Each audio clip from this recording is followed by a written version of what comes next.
Hey, gang, thanks once again for joining us here at the Gill Athletics Connection podcast, where we bring you track coaches from around the country and connect them to you. I'm your host, Mike Cunningham. It is my honor and privilege to bring you the stories of the men and women of track and field in the USA.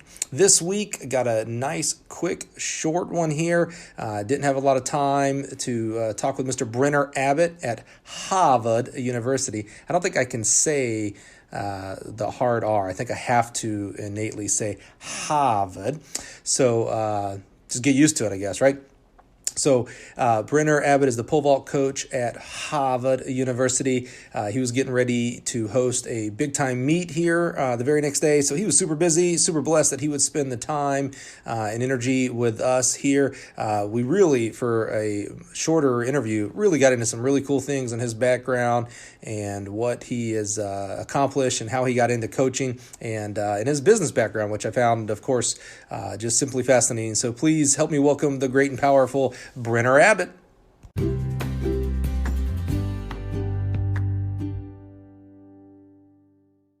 Awesome. So Brenner, you told me you have an interesting career path. Now, obviously, you're at Harvard. That there isn't very many institutions that are as interesting as this place. How long have you been here? I'm coming on my 9th year in January. Is that right? Yeah. I did not know that. So work backwards. Where'd you come from?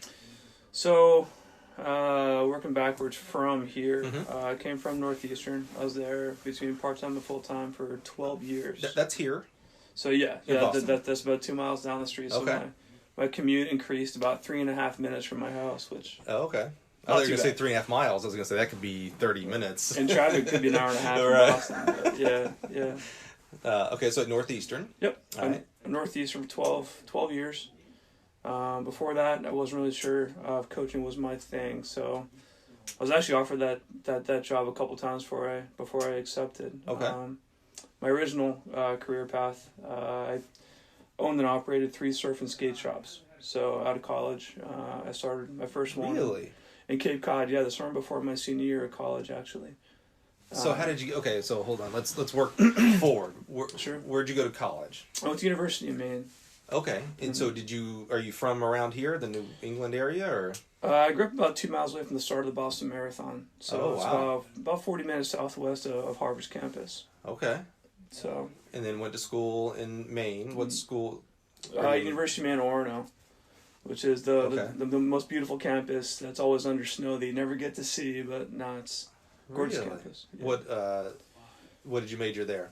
I was a double major and a minor. So I had a double major psychology, sociology with a minor in philosophy. Okay. And were you a track athlete? I was. Yeah. What'd you I do? was. Pole vault, javelin, decathlon. It Yeah. was kind of a short career due to injury. I had Oh, a pretty bad knee injury my sophomore year. So like you're saying something very acute. So like something happened. Like did you? Yeah. Unfortunately, I had a fall in the pole vault that Oh, set my knee in a weird direction. So is that right? it was dislocation, but Of your knee. my knee, it came down from a height and landed on my feet and snap, Dude. crackle, pop. That was the end of my Oh man. and then my competition career and kind of the beginning of what ended up being a coaching career. I was gonna say, is that what kind? So, what year was this? Your sophomore, This is my sophomore year. and then is that what kind of like? Okay, I can't physically do anymore, so you started turning Yeah. towards coaching.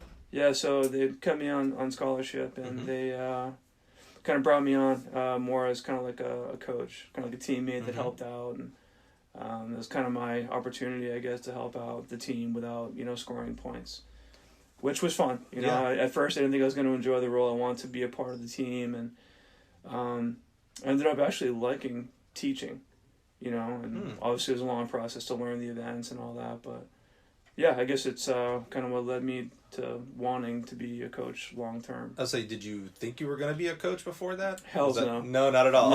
No. But Your mom or dad wasn't a coach or anything like that. It was not even in the coaching cards. was not in my genes. Huh. Actually, if you told me I was going to be a full-time coach 20 years ago, I probably would have laughed at you and probably punched you in the head. But yeah, no, it's kind of morphed to what it is today, and I really like what I do. Interesting. So, what did you think you were going to do?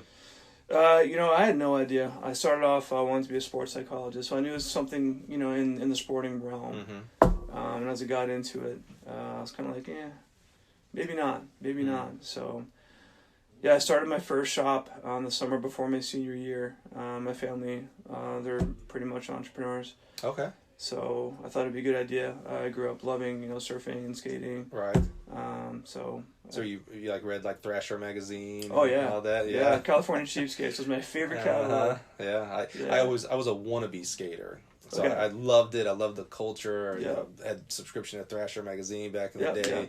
I used to watch anytime it was on TV and stuff like that. I was never in a place that I lived where that was part of the culture either. Yeah. And then B, when I finally did, I remember getting a Nash skateboard from Oh, yeah. Walmart or whatever, Yep, and it was just absolutely terrible. That was my first board. It was a Nash Annihilator. I had a picture of a dragon on the bottom. Is that right? Yeah, mine was very man. boring. It just had the black, non-grip surface, and then literally on the bottom was just Nash. And that's it. It was very boring. Yeah, that's pretty boring. Yeah. That's all it was. So there was no flair to it at all. Yeah. Which was probably good, because I would have paid up for flair, and I would have just fallen off of it and everything. That would be good. So you were a skater kid and surfer kid. Surfing's big here? I always think of it as the Gulf of Mexico and the Pacific Coast. In the Northeast, it's actually good surf. Problem is, the surf is during the hurricane season in the winter. So it's kind of like a cruel joke. Mm-hmm. When there's snow on the ground, there's the biggest waves. So it's not consistent, but when it's good in the Northeast, it's really good. So like Southern Rhode Islands, Cape and the Islands. It's semi-consistent. It's not like the West Coast or anything like that, but the best surf I've had in the continental U.S. is actually in Maine.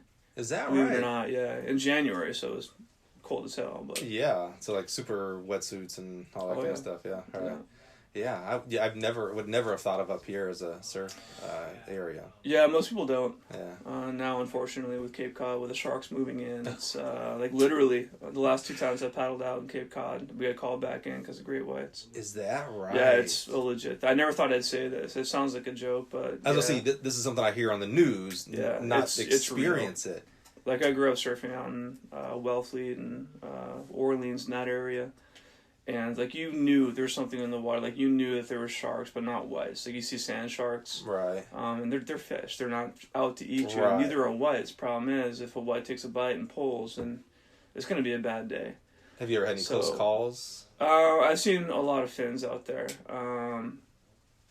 Nothing to the size of a great white or anything like that. But there's a lot of seals in the water. And when the seals start kind of flipping out and making noise and jumping out of the water, something's chasing them. Pre-warning, yeah. So, and, sand sharks don't chase seals. Seals are big animals. So, if the seal's running, then something's big in the water. So, that's interesting. Starting 3 or 4 years ago, the seals started to act a little bit differently, and we're like, maybe something is out here. Right. And all of a sudden, I think it was like 2 years ago, they started, reporting a lot more sightings and some attacks, and now they just you see a bunch of fins and they just close the beach down. They shut it down, right? Yeah. So yeah, I think I remember seeing they had either it was one shark or a couple of sharks. They actually had tags on them, so they could see their migration and you could see them coming into the coast more and more. There's actually an app for it. I had it on my phone. Oh, really? What it's called, but that you can actually follow the migration of all the sharks. So they give nicknames to the sharks, so you can see exactly where they're going. Here goes Tiny. So exactly. So before you Killer. Before you get into the water, before when I used to go out there, we used to check the apps. We're like, we don't see any tagged sharks around anyway. Yeah, and given all the sharks, that's a good point. Yeah, they don't line up. They're not born with tags, right? Yeah, so it was kind of a crapshoot. But have you seen those drone videos where they're over the beach and people are out there just playing and frolicking and there's sharks? I try to avoid those, but that's amazing. It's they don't want to eat us, you know, but. You see those videos, and you're sitting on your board waiting for the next wave to come. You're like, I'm probably, somewhere near something that you're could eat me if it wanted to. You have no idea if it's there, and you're not equipped to be in that water like it is. No, exactly. You are the foreign matter.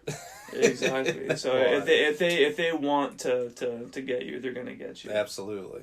Yeah, you're the underdog for sure. You're probably not going to win that battle. Yeah, right. So you opened up a skate and surf shop. Interesting. So what does that entail? So I grew up spending a lot of my summers on the Cape, and there's the Cape Cod bike path, which is 7 miles of, it's kind of like a running trail on the Cape Cod Canal, and I had got news that they're going to repave it, and I grew up competitively skiing, so in the summer we did a lot of rollerblading and kind of ski simulation. Snow skiing. Yeah. Okay. Yeah, so I was a downhill racer growing up. Okay. So the summer I spent a lot of time rollerblading. Before rollerblading was a thing, it was more kind of like a hockey simulation, ski simulation, and when rollerblading kind of came onto the scene, roughly in like the late '80s, early '90s, all of a sudden it kind of blew up into fitness, into aggressive rollerblading. Right. So I'm like, you know what? There's no skate or rollerblade shops anywhere near the bike path. So my family helped me kind of make a business plan, and we wanted to open up a shop that allowed people to buy rollerblades, buy skateboards, surfboards, because that's where my heart was. I wasn't quite into the rollerblade scene then. Right. But yeah, at least a storefront. Got all the permits needed. Wow. Took my life savings, which wasn't much. It was more a big line of credit. Yeah, sure. And yeah. And you said senior year, you're 21, 22? I opened it the day of my 21st birthday. Wow. This is a whole other story, but yeah, it was supposed to be a summertime thing, but at the end of the summer, we finished way over projection. I'm like, you know what? I'm going to open this up next year. We have a lease for the whole year because that's how leases work. Okay, right. Let's see if we can make it go, in the winter. So we did. I had a GM running it. I was doing it remotely through the phone, and this before the internet was really big. So what year is this? This is 1993. Oh yeah.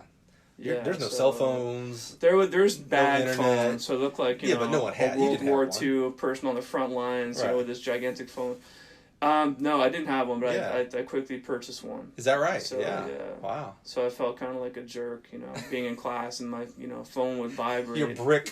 Yeah, exactly. My bag would vibrate. I have to go outside and take the call and tend to some. It's costing like $1 a minute. I know, but yeah, no, the holiday season. That alone pushed us through the winter, and graduated, and I moved into.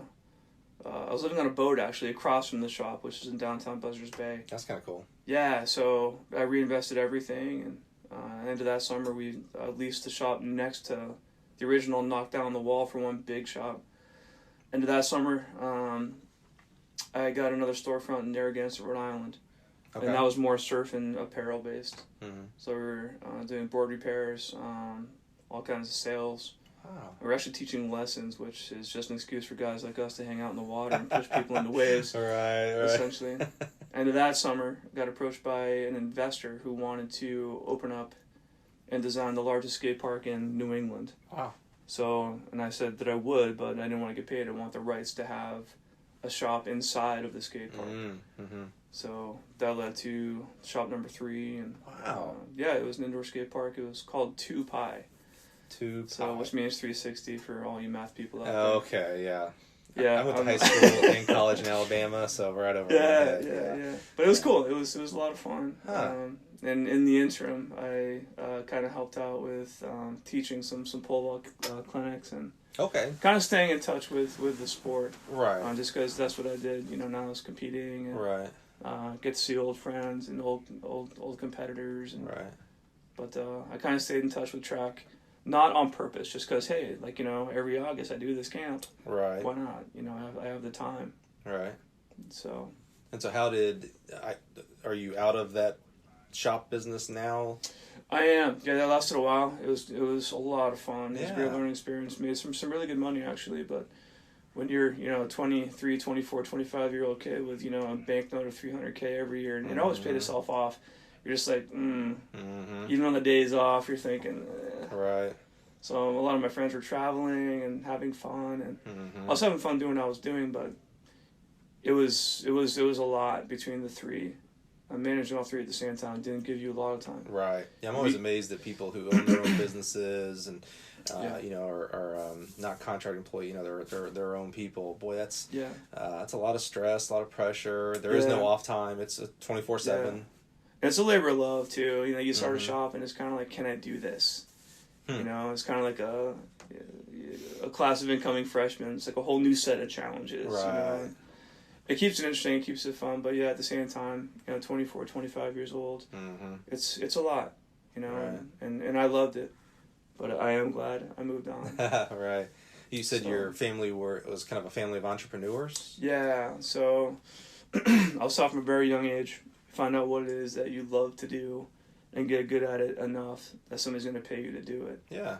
So I guess that was kind of, not my mantra, but was in the back of my mind, figuring out, what it is I did want to do. Right. After I decided that, hey, maybe, doing this my whole life is a little bit too much. Maybe I want some more time. Right. So what did mom and dad do that's a great philosophy. I mean, yeah. the opposite is the parents who, hey, you are going to go to Harvard or, and put all that stress and pressure on kids from the get-go. Don't even let them make their own decisions. It seemed like your parents had a very, hey, find your path and then go do good at it. Yeah, they're amazing people.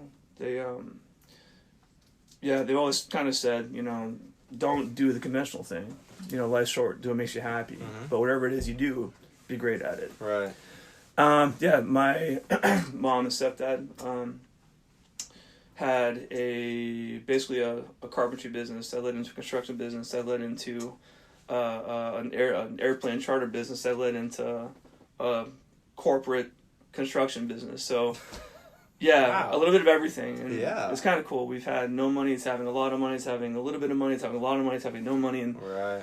I realized throughout that whole thing, money didn't really matter. Right. Happiness mattered because, we've had boats and planes and we've had, nothing at all. Mm-hmm. And it's kind of cool to see that money doesn't really affect happiness. Yeah. But I think that there's a middle ground in there somewhere where money isn't an issue. Right. And you have enough time to have that happiness. I had to move to Vegas and play poker for a living to learn that lesson. When I coached, I coached for 10 years and was at 5 different institutions. Okay. The 2 goals were always, one was to get to the SEC, which I did that, but 2 was to make more money. Every stop had to be more and more money. Yeah. I actually took a paid decrease to come to Mississippi State, but I thought, okay, if I'm at Mississippi State, that'll catch me the next, whether it's a head coach of a mid-major or it's going to an LSU or Texas or whatever at that point. And then got completely out of it and went to Vegas and played cards for a living. And, it's a little bit like owning your own business. There is no safety net. It's you and only you. And, there's a lot of ups and downs on that. There was one month I thought I had made the absolute best decision of my life. I was going to be a millionaire. I made so much money that month. And then the very next month I was like, oh my God, I can't pay my rent. So let me ask you what the transition was like from coaching to doing something totally different. Yeah. It's weird. I don't know. I assume a lot of coaches are like this. We're wrapped up in our world of coaching that becomes our main source of friendship and companionship and things like that. Yeah. So, all of my friends and friends were coaches. And then I moved to Vegas and there's no coaches out there, as far as, on the tables. And so, and then, this was 05, 06. So, internet was a thing, but not as big as it is now. And phones were a thing, but again, not as, there was no smartphone at that point. That was cool. I think I had a Razor. That was pretty cool back then. I missed that phone. I love it. That was the best one. So it was different. You lost touch on what you did on a daily basis. And the hardest time was the fall, because at least during the spring, I at least got to see track meet results. Yeah. So a catch up, great friend of mine is like my brother, is Chris Baptista. You're East Coast, he's West Coast. You probably wouldn't know him. He's at Cal Poly SLO now, but he was at Fresno State. And I remember making a trip into California to go visit just so I could hang out at track practice and went to the meet. Bob Fraley, I think, was the head coach. Bob Fraley. Yeah, he let me. Yeah, right. Yeah, you know that ball guy. He pushed me into his pool when I was 18 years old after a street fault. Is that right? Yeah. I'm still terrified of that. Really? he's amazing, and I did deserve to get pushed into the pool. I was about to say for how I performed at that meet in the pool hall. Awesome. He let me. I'm a nobody. I'm a professional poker player at that point. He's like, yeah, come on the bus, take you down. I think we went to Cal Poly SLO for a meet. So it was just great to be back in track. And sure. But through that ride of the financial side of it, and the friends that I had through track and field, like Houston Franks, who's now at LSU and stuff, when it was time to get back into the real world, you knew who your real friends were, and you learned what the real value of $1 is. It's actually not that much. The friendships and connections that you make are invaluable compared to what happens to be in your bank. It's true. The community, I think, in the sport is something that not a lot of sports have. Yeah. I mean, I've traveled all over the U.S. and between coaching and competing, I can call somebody up and always have a place to stay. You know, and I think that I grew up as a vertical jumper. I competed as a primary pole vaulter, especially in that event. It just seems like the community, it's not you versus them. It's us versus gravity. Yeah. You know, I think that forms a special bond that a lot of events and a lot of sports don't have. Right.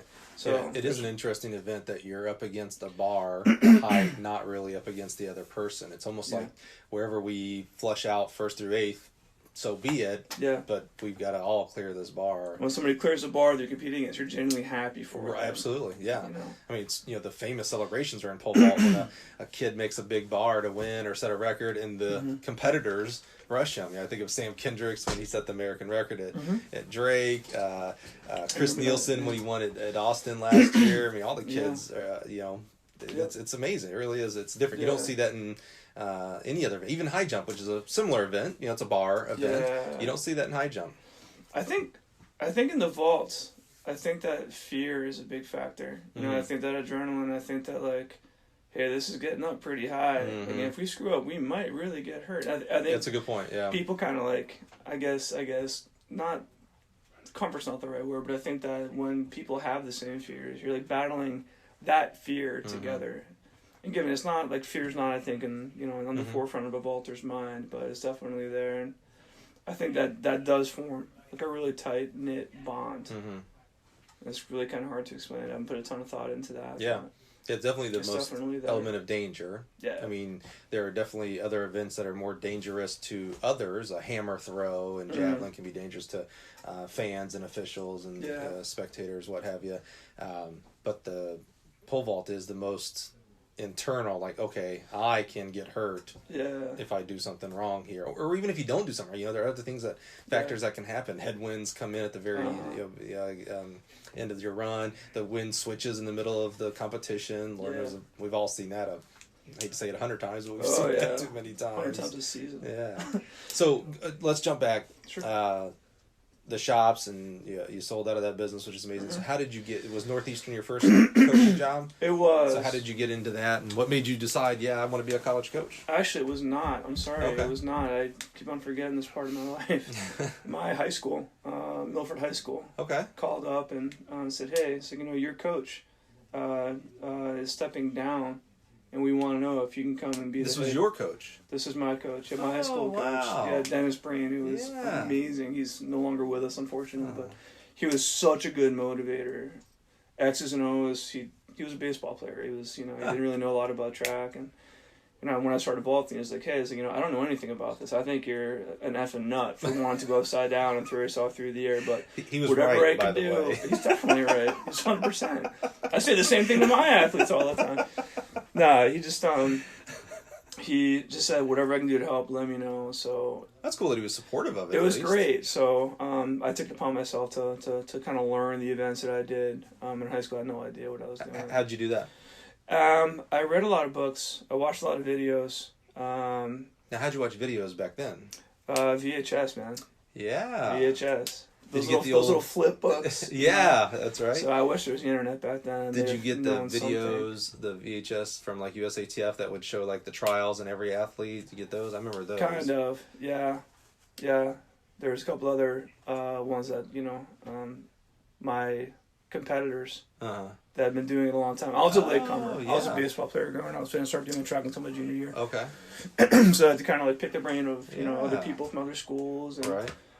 Coach Breen was like, hey, whatever I can do to help. I'm like, okay. It's like, here my last foot comes down. Just tell me where that was. All right, catch and stay. I can do that. Yeah. But yeah, he encouraged me to learn. That's awesome. My events. And Coach Hugasian from Holy Cross. Okay. He's a legend. Okay. He was a official the track meet, my first ever track meet. And so I remember he's like, hey, do you want to be a pole vaulter? I'm like, yeah, I like this. It's a lot of fun. He's like, well, if you want to be good at it, meet me at Holy Cross next Tuesday at 3:00. Is that right? And, yeah. And you're like, okay. So I'm like, okay, I guess we're going to do this. So, and he told me the most important thing. He's going to tell everybody this. I give him 100% full credit. Because if you want to be good at this event or any other event, don't just do the event to be good at it. Become a student of the event. Figure out people, what people are doing that are better than you. Right. Do that you're not doing. Right. So don't just try to go over bars. Learn how to go over bars. Right. Learn how to throw the javelin. Don't just try and throw it far. You're not going to get good that way. Right. At the time, I'm thinking, like, this guy's kind of crazy. Yeah, sure. 20 years later, I'm like, he couldn't have been more right. And I tell my kids, if you want to be good at something, learn how to do it. Don't they think you're crazy? Yeah. I mean, everybody does. I'm used to that at this point. But yeah. So who else were influencers? Obviously, your high school coach. My high school coach is a huge influence. Very encouraging. My parents were also. Yeah, they were on board. So, yeah, they had that really cool balance of, not pushing me to do anything. It's like, hey, whatever you do, be great at it and let us know how we can help. So, I went to my first ever pole vault camp the summer before my senior year. And then I was kind of like, there's a lot to this. But this is complex. That kind of opened your eyes? Yeah. Where was that at? It was at Rhode Island. Yeah. I was wondering if it was Rhode Island. University of Rhode Island. Yeah. And I've actually been working that camp ever since. Yeah. So I was that annoying kid, that annoying, high school camper. Right. That asked 1,000,001 questions. Literally 1,000,001 questions. They probably wanted to kill me. Right. And so now was Bill Falk back then? Yeah, it was Bill Falk's camp. Yeah. Right. So it was he and Mark Stroderman, who's another major influence. Great still guy. is. Great Yeah. guy. They brought me on as a senior counselor after I graduated, and I've been working there every year since, minus 2 years. Wow. And both was for the Harvard Yale versus Oxford Cambridge European tour. Yeah, I just learned about that. Yeah. I never knew about that meet. It's such a great history. meet. Holy cow. Yeah, so oldest running track meet, including the modern day Olympics in history. And the uniqueness of it, and Harvard and Yale coming together, and then going over there and back and forth. And Harvard and Yale can be friends. Yeah, that was amazing. I just learned about for that. those 2 weeks we're friends. The other, 50 weeks out of the year. Right. That's amazing. Not so much. They're great people. Yeah. So you take over Milford, your high school team. Yeah, so at first I was reluctant because I was running the shops. I was kind of like, I don't have a lot of time, but I do make my own hours, and I really want to give back and see if, I can at least sit in until they get more of a permanent person there. So yeah, I coached that team for a year, and then I realized I can't do it. You can't do... I couldn't run the businesses and do that. Both, right. Mm-hmm. So I gave that up after... It was actually 2 years, sorry. And I was kind of like, you know what? I kind of reevaluated how I'm spending my time. I was kind of married to the shops, and it was a goal, and they were all going really well, which I was really proud of, but at the expense of what? So I took a kind of step back. I was like, if I can't carve out 3 hours a day, what am I doing? Right. Right. So the year before, I got a call from Northeastern, a kid that I coached, a local kid, Wes Shaw, who's now a state policeman in New York. Oh, wow. Yeah, great story. But I was helping him out at one of the camps that I taught, and he was the star vaulter. He was the New England record holder, scholarship athlete at Northeastern, and they were trying to find a coach that can coach the vertical jumps and some of the throws. So Coach Sherman Hart called me up and said, "Hey, we're looking for a coach." He's like, "Are you interested?" I'm like, "Well, I'm not a coach. Right. I was an athlete that's helping on my high school team. I don't do this. So thank you. But no, I'll help out when I can." So I went in there every once in a while to help out Wes and a couple other vaulters, and I at this point sold the 2 shops in Rhode Island and consolidated all the products in one big shop. I got the shop on the other side of my original. Okay. So I had one big shop in Cape Cod, and I was managing that remotely. I was trying to kind of figure out how to carve out more time for myself. Right. So I moved to Boston, and after about a year of just kind of helping out, I'm like, you know what? So, I was working for Boston Sports Club part-time, doing some managerial business stuff for them. And I realized that I'm spending 90% of my mental energy figuring out how I can make these people better at going over things and throwing things. And you enjoyed that. And I enjoyed it, yeah. At the time, when I was having the shops, I'm like, man, money's great, no time. Right. So when you're making money, time's really important. Yeah. So I kind of put that on the back burner, and all of a sudden I had this time. I'm like, oh no, where'd the money go? So I'm like, there's got to be a balance in there. Yeah, so the second year, I'm like, you know what? I kind of like this. I got the offer again. I'm like, I'll come on, but just part-time, like paid part-time. Okay. So I went on more full-time with Boston Sports Club. I was managing the Boston area business side of their training departments. Okay. And it kind of morphed into, I really like this whole, coaching thing, this teaching thing. So it was kind of cool. I realized early on that it wasn't about like the PRs. It wasn't about the championship, victories. It was kind of about like teaching life lessons through the medium of track and field. Okay. And I think that's why that ultimately led me into Harvard rather than like an ICC or a Pac-10. Right. No, those are great schools. Don't get me wrong, but it's really cool to use track and field to teach life lessons. And the most important thing to me is teaching people that they're capable of things that they originally didn't think they were capable of. Right. That aha moment, like, oh my God, I actually did that. How much of that do you have here? Stereotypically, you have student athletes coming here that are already, like, they've achieved a lot. I mean, if you get into Harvard, I have to assume you have achieved a lot in your life. Maybe it's just the misconception I have of a Harvard. But so how are you doing that with kids who already are at a high level? I mean, they're academically high level and athletically high level if they're coming to school here. And I think the challenges here and the students here are different than other schools. So the kids that come here, obviously they're supremely hardworking kids, or they wouldn't be here. People just don't have the brain power to just float through life and end up at a place like this. Right. I think that it's teaching them balance, how to balance their time between their academic life, their personal life, and their athletic life. So my job at a place like this, and as an educator, I think, is to teach people how to find their own individual balance. Which sounds kind of crazy. When people come here, I'm like, listen, it's like, this is a great academic institution, obviously. Right.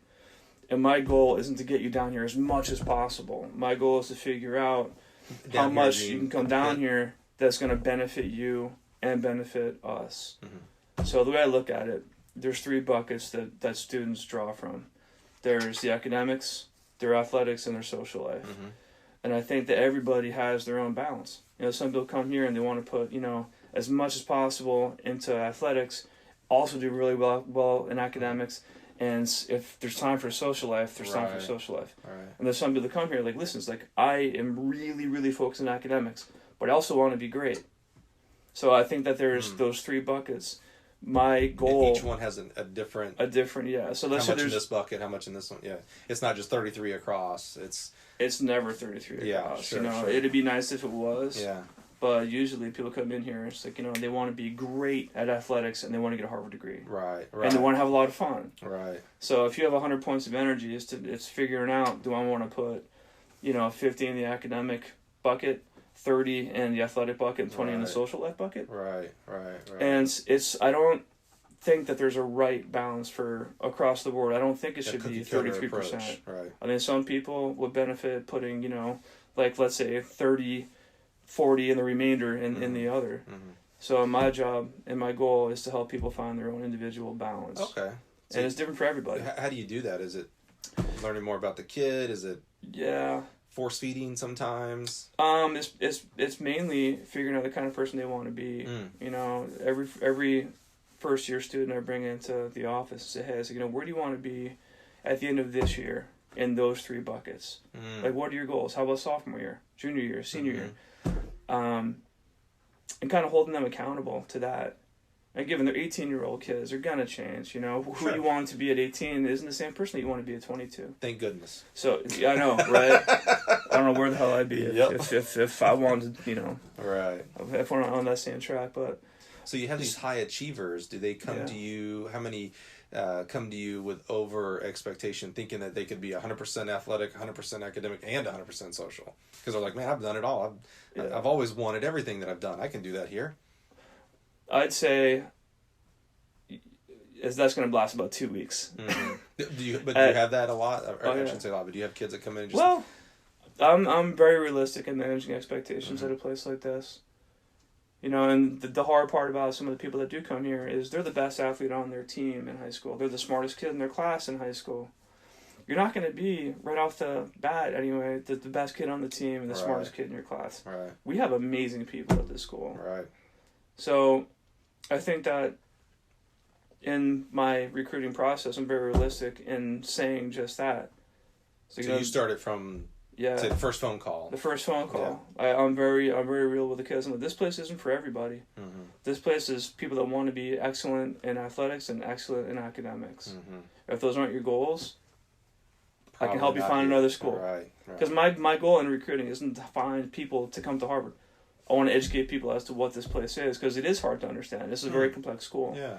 And then figure out if they're a good fit for that. And there's a lot of people. It's like, hey, you're a great. I'd love to work with you, but you should really check out school B or C, because that's a really that's a better fit for you.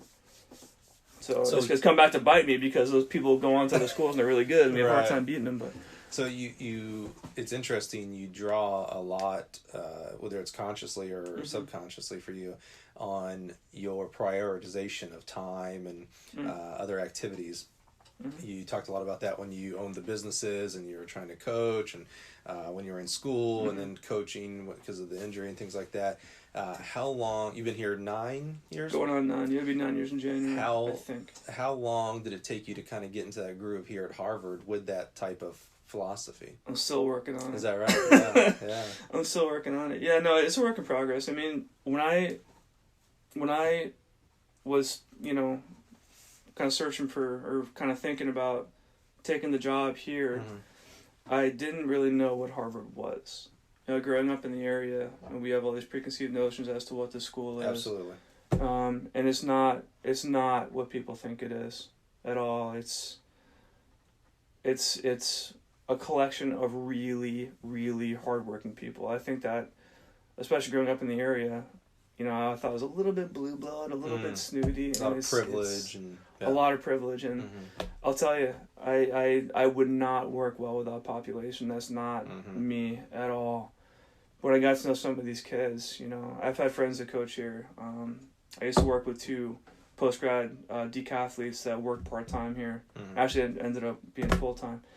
And through them, kind of coming over here, working with the coaches, I met a lot of the kids, and I was like, holy cow. Like, I couldn't be more wrong. Right. These kids are unbelievable. I'm not sure. And we had the whole spectrum of kids here. Yeah. We had people that grew up with absolutely nothing. We've had some people that grew up with, the most amazing resources and everything in between. And the cool thing is here you can't tell which is which. Because I think people come here knowing the stigma that this place carries, and they work really hard to not fall into that stereotype. And admissions does an amazing job of vetting some people that, you do think are the stereotypical Harvard kids. Right. So, yeah, this place is very, very misunderstood. And it's really hard to explain why until you come here and you actually meet the students. Yeah, that is interesting. And I do seem to learn more about Harvard outside of the, what I've seen in movies and such and things like that. And, of course, the stereotypes come first when you haven't been here. I mean, I remember I was in Boston for the first time in my life ever about 8 or 9 years ago, so close when you started here, for a different convention. And the one thing I wanted to do before I came home, I had a little 1-year-old, so I wanted to get a future Harvard onesie. It was just, that was just the thing. I've been to every other institution in this country. I've never thought about getting that for my kid, but I was like, osmosis, like maybe he'll be there one day. Greatness by onesie. Yeah, absolutely. Well, hey, we just have a couple minutes before you got to get going, because you're hosting a freaking meet this weekend tomorrow. Yeah, a unique one. You're hosting some events here on Friday and some events over at BU on Saturday. I guess. Yeah. So we came up this year about this idea about 4 years ago. It's called the Crimson Elite Meet. We wanted to have really high level talent come to the Northeast, because we have a really good indoor track. Our speed power areas, like our sprints, hurdles, throws, jumps areas are, in my opinion, second to none. Our oval is a good place to train, but it's not quite the fastest oval. BU, on the other hand, which is 5 minutes down the road, has probably the fastest oval in the nation, in my opinion. Yeah, I learned all about that on Monday. So, yeah, I'm sure. Gabe told me all about it. Man. Yeah, Gabe's been there a while, and it's great to have him back in Boston. But we wanted to have top-level talent come in to take advantage of both venues. But obviously, it being two different schools, we couldn't combine the meets. So it's kind of an agreement that we sent out where it's back-to-back, Friday, Saturday. Speed, power, talent competes here. And we have track events because you have to stay within the NCAA rules of how many events to make a legal meet. Right. But it's kind of a not a rule, but a suggestion where the top talent in the speed, power events compete here, and then 200 and up compete at BU the following year.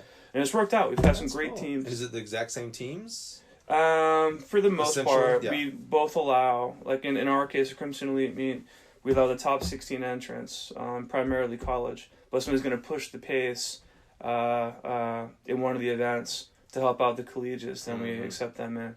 So we have a high-level long jumper. Kate Hall's coming in from ASICS to long jump, and she's going to push the field. She's from, Maine? She's from Maine, yeah.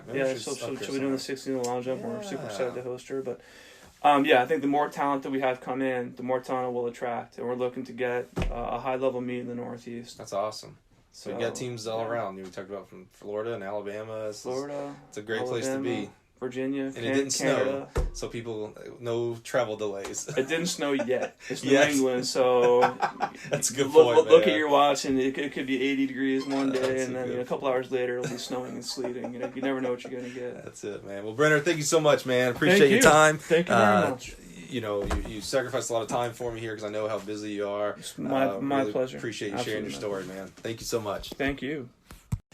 Man, there is so much more to learn about this fascinating individual. Really has done a lot in his career in a short amount of time. Probably doesn't get the due that he deserves. What a fantastic coach who really, there you can tell near the end as we started getting into the priorities of his athletes, their athletic and academic and social life, really has an understanding of the individuality of the individuals that he has on his team there at Harvard University. So again, can't say thanks enough for Mr. Brenner joining us. Hey, and if you have made it this far, really appreciate you for joining us. Hope you enjoyed connecting with Brenner as much as I did. If you or someone you know would like to be a guest on the show, contact me at hurdle@gilathletics.com. That's right, hurdle@gilathletics.com. If you are enjoying the podcast, if you subscribe, you will get a notification on your phone every time we publish an interview. We don't do these on a regular schedule, so it may be a month in between, and it may be 3 in a row. But if you subscribe on your podcast listening app, you will know every time we publish a new one. In the meantime, we hope you feel led to share this podcast on your social media network of choice, and join us next time when we once again connect you with another great track and field coach.